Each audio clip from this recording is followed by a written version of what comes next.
Hello, everyone. Peace. We certainly want it. We certainly need it. And Jesus is constantly guiding Luisa in the divine will how to come by it and live in it. And this is what we're going to talk about today on In His Will. Stay tuned.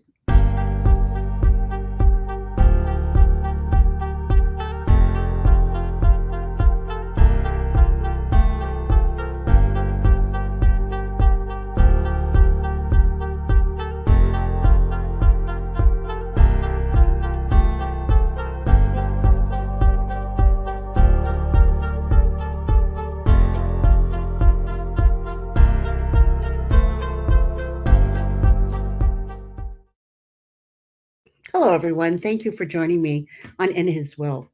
And let's begin with a prayer, shall we? In the name of the Father, and the Son, and the Holy Spirit. Come, divine will, help us to listen through your ears. Absorb this with your mind, in your heart, with your love. We want to learn how to live in peace, to detach from this world and live in a heavenly realm. We ask you all of these things in the divine will, in the name of the Father, and the Son, and the Holy Spirit. Amen.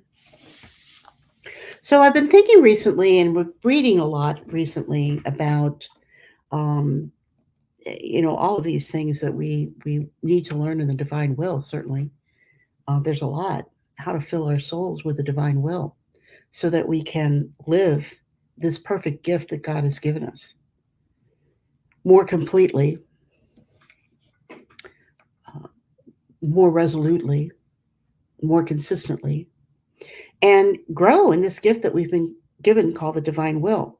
And so, the thing that personally, in my own personal journey in the divine will, one of the things that has become very apparent to me, and that I'm sort of always kind of on my little soapbox about, maybe, is this idea of peace. How the divine will brings us peace, and this overwhelming sort of cloud that tends to follow us around of worry and gloom and despair sometimes, especially when we look at the world around us and all that's happening. It can become very, very easy to become discouraged and confused about, well, how can you ever have peace in the middle of all of this? It's ridiculous. How does God expect us to have peace? Well, he gives us everything we need in the divine will.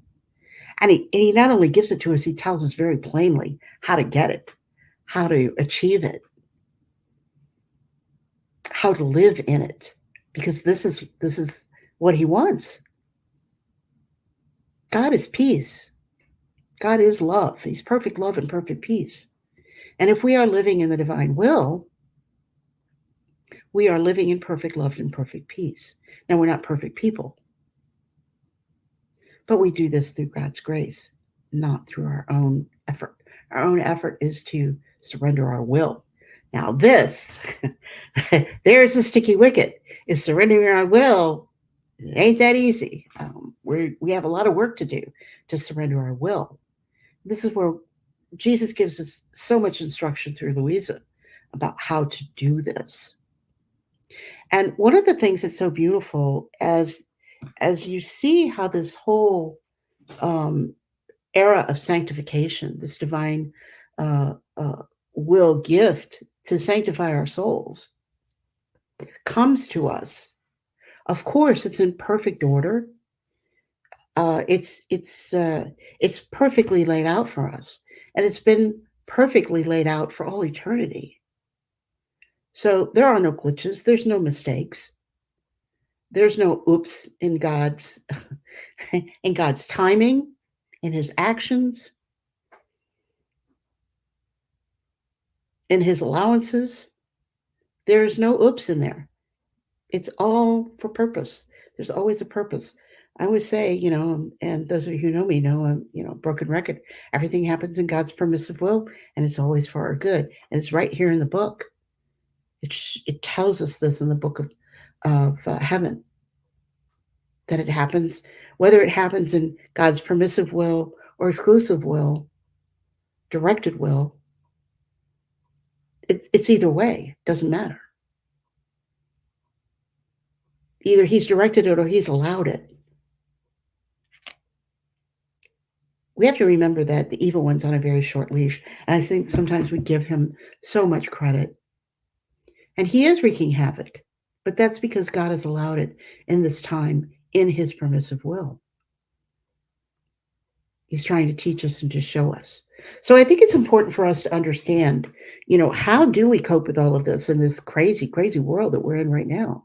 When we can see so plainly, if you can't see the diabolical in everything that's happening around us, then you're not, you've been blinded by Satan. So we have to um, we have to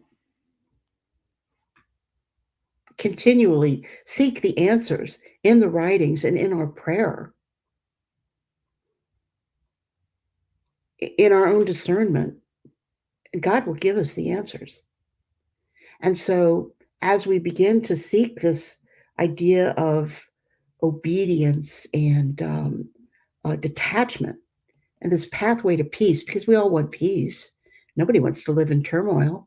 No one wants to be able to, not close their eyes at night and sleep because they're so disturbed about something in their life or something in the world or something in their body or something that's going on that they have no control over.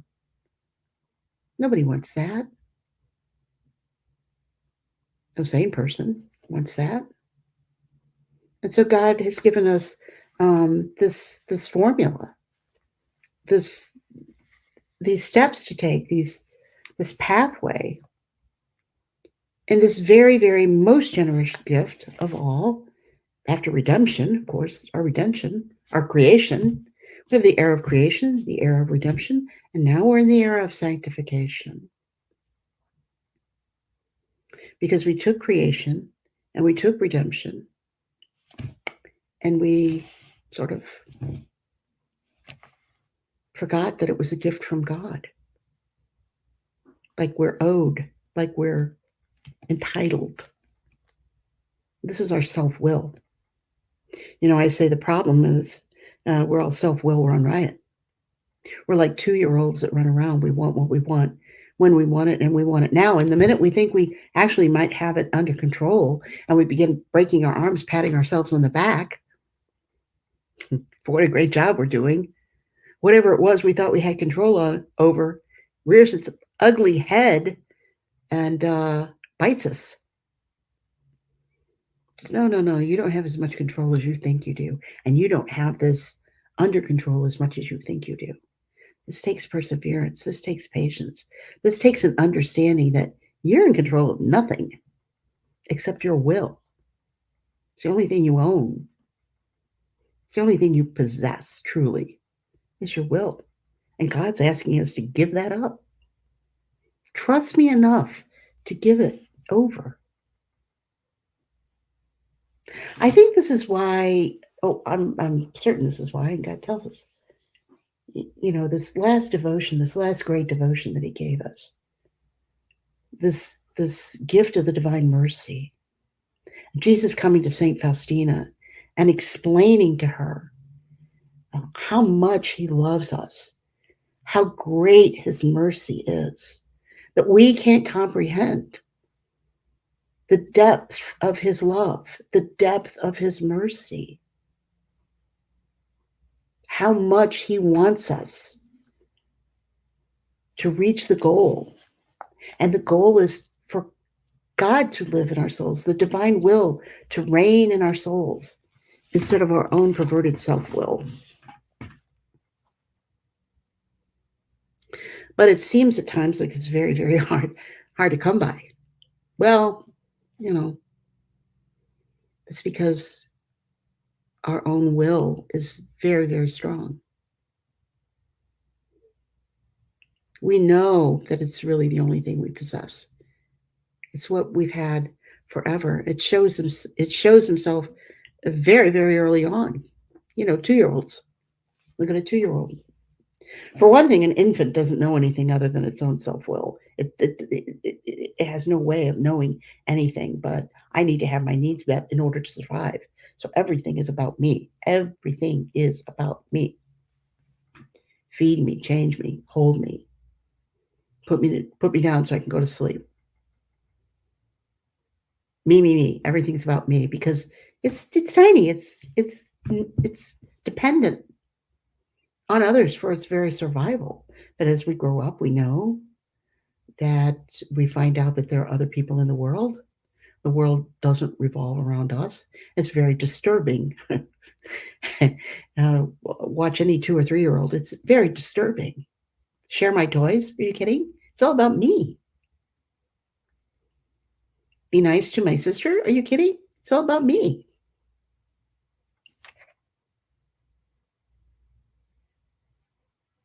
So we have to learn. Hopefully, we're given some instruction by our parents.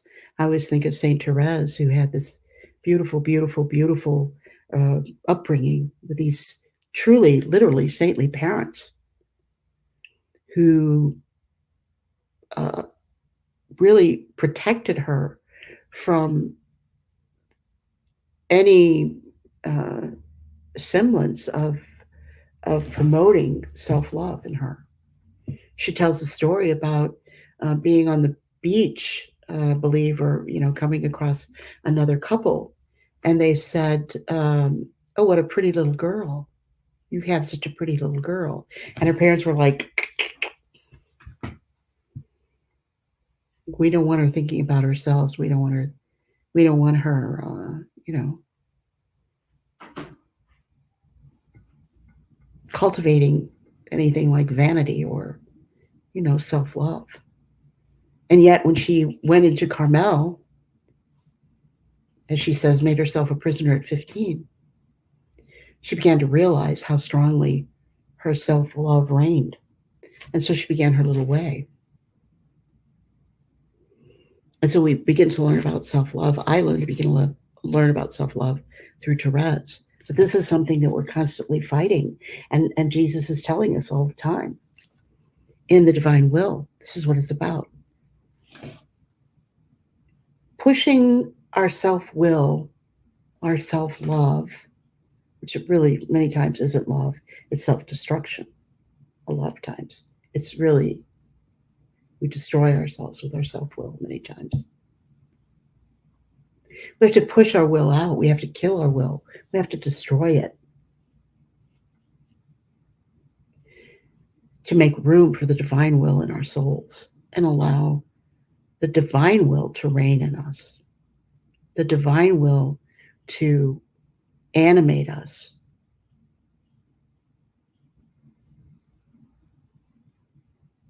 To push out the sin, the vice, and fill our souls with virtue.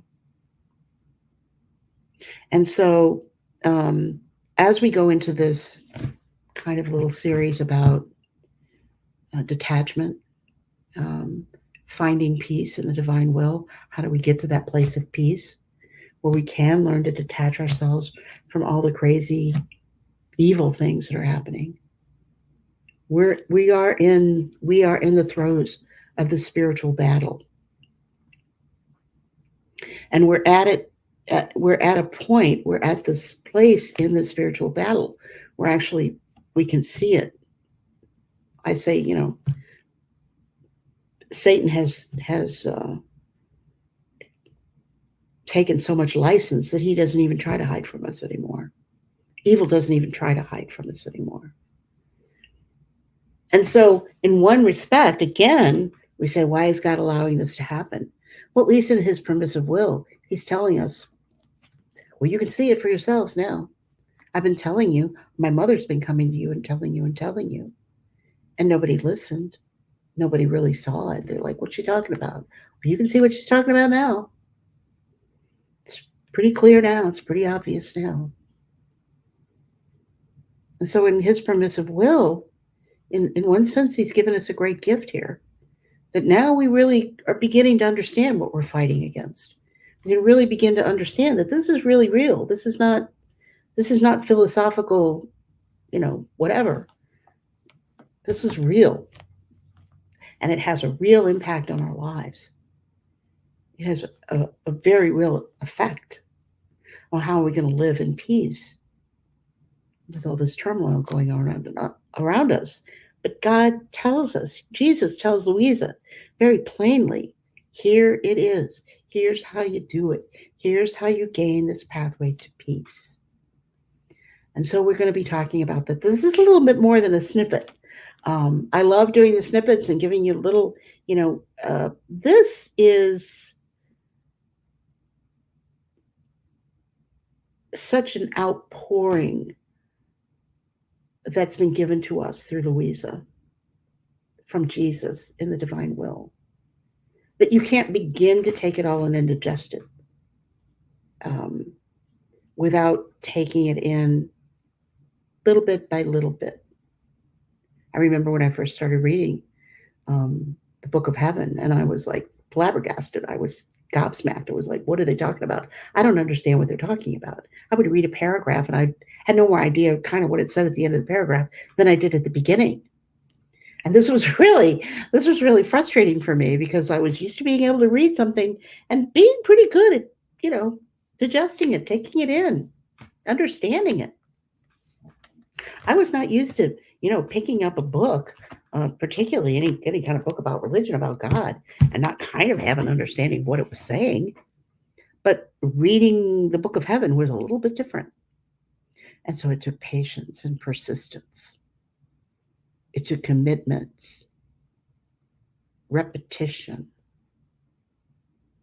listening to others to learn. What does this mean? And part of it is because there's so much mystical language in the writings. Jesus really is taking Luisa to another plane, to another level that no one has ever experienced before, save for Adam and, of course, the Blessed Mother. But the Blessed Mother, she was excluded from the stain of original sin. She didn't have that. So she didn't sort of have that, thing to trip her up from the very get-go. But we do. We do. And so to overcome that, our self-will is the one thing that we possess that truly belongs to us. God can take our lives in a nanosecond. He can take our minds. He can take our memory. He can take a lot. But our will, is very strong. We may not even think that we're strong-willed, but believe me, when it comes down to it, it shows itself. We may think that we've put it to rest, and then boom, it comes right back up again. It surprises us sometimes. We think we've overcome some bad habit, some vice, some defect of character, and then it rears its ugly head when we sometimes least expect it, because we are triggered by certain things. And so Jesus comes to us through these writings to teach us, to show us, this is how you do it. One important element, of course, is trust. You have to trust me. You have to believe that this can be true and that this is for you. It's not for, some saint who's already been canonized. No, this is greater than what they were given. It's even greater than what they were given. They didn't get a roadmap like this, and they didn't get, this Jesus literally acting through them. They go to Jesus and say, okay, what do you want me to do? And then they go do it. No, we're doing it with Jesus acting in us, through us, for us. We don't have to do it ourselves. It's not left to us anymore. And so this love of self, this self-will run riot that we've exhibited and had hold of our entire lives, we have to let it go. We have to lay it down. We have to kill it. Jesus says we have to kill it. We have to destroy it. It's not just going to go off on its own free will and say, oh, okay, never mind. This is what you want. I'll just let it go. No, it's much stronger than we realize. So we're going to be talking about this, and we're going to talk about these virtues that actually allow us to come to this place of detachment and allow us to come to this place of peace. And I believe that detachment comes from really understanding, really trusting, and beginning to see where the divine will is taking us, what it achieves for us. Because when we do, we can live in peace, no matter what's happening around us. We're human. We have feelings. Momentary fear is not, it's kind of a survival mechanism that God kind of placed in us. But it's not the way that we're meant to live. We're not meant to live in fear. Certainly fear of things that we obviously have no control over. So I hope that you'll join me. Um, we'll be reading a lot from the volumes, from different volumes, and we'll be taking a look at how do we let go of our will? How do we kill it? How do we destroy our will and allow the divine will to reign in us? Jesus tells us we've got so much room in our souls. And either our souls are full of ourselves and our own will, or it's full of the divine will. And sometimes it's a little bit of both. We can have our own will still operating us and still trying to operate in the divine will. But the more we push out our will, the more we kill our own will, we destroy it, we push it out of our souls, the more the divine will can come in. There's more room for the divine will in our soul. And then on top of that, the divine will, Jesus tells us, the divine will expands our soul. It makes it bigger so that we can hold more of the divine will. What a great gift. What a fabulous gift that we've been given. He not only gives us everything, he gives us more of everything than we could originally contain. And so I hope that you'll join me in this journey that we're going to take, looking at the virtues and how we live more and more in the divine will and obtain this prize of peace. I hope that you will. If you enjoy the channel, please subscribe. If you hit the notification bell, they'll let you know. There's my little commercial. I'll let you know that it's what's coming up. This week alone, we have Mother Gabriel, Father Francis, and Father Celso. And Father Celso has been doing a beautiful series on courage, and so we hope that you'll tune in for that. There's so much that we can learn from these beautiful, beautiful souls. Pray for Mother Gabriel. She's getting ready. Today is the 23rd of October. She will be leaving in a couple of days, maybe even before this is released. We need to pray for the sisters that, as some of the sisters come to the United States and she begins a house here, a monastery here in the United States, that they have safe travels and that all goes well, that all the doors are opened for them. Feel free to email me if you have questions or leave comments. I love to hear from you. I truly am glad to see your comments. And feel free, let me know what you think about the channel and what we're doing here. This channel it's not for me, it's for you. It's for everyone, all of us who are trying to learn and live and grow in the divine will. And it's also here to encourage you. There's so much negative stuff going on. And even you hear it in places where you expect to get to just encouragement. You're still getting discouragement. So, we're trying here to remind you that living in the divine will is a tremendous gift and that God has it all under control.